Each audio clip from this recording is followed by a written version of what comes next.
رسول اللہ صلی اللہ علیہ وآلہ وسلم نے ارشاد فرمایا، حسین مجھ سے ہیں اور میں حسین سے ہوں۔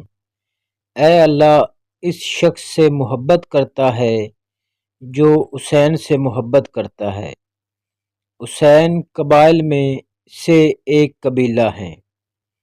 رسول اللہ صلی اللہ علیہ وآلہ وسلم ہمیں خطبہ دے رہے تھے کہ اچانک حسن اور حضرت حسین رضی اللہ عنہ دونوں سرخ قمیض پہنے ہوئے گرتے پڑتے چلے آ رہے تھے۔ آپ صلی اللہ علیہ وآلہ وسلم نے ممبر سے اتر کر ان دونوں کو اٹھا لیا اور ان کو لا کر اپنے سامنے بٹھا لیا۔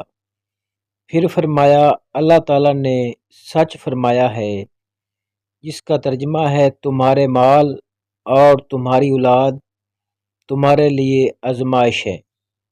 میں نے ان دونوں کو گرتے پڑتے آتے ہوئے دیکھا تو صبر نہیں کر سکا، یہاں تک کہ اپنی بات روک کر میں نے انہیں اٹھا لیا۔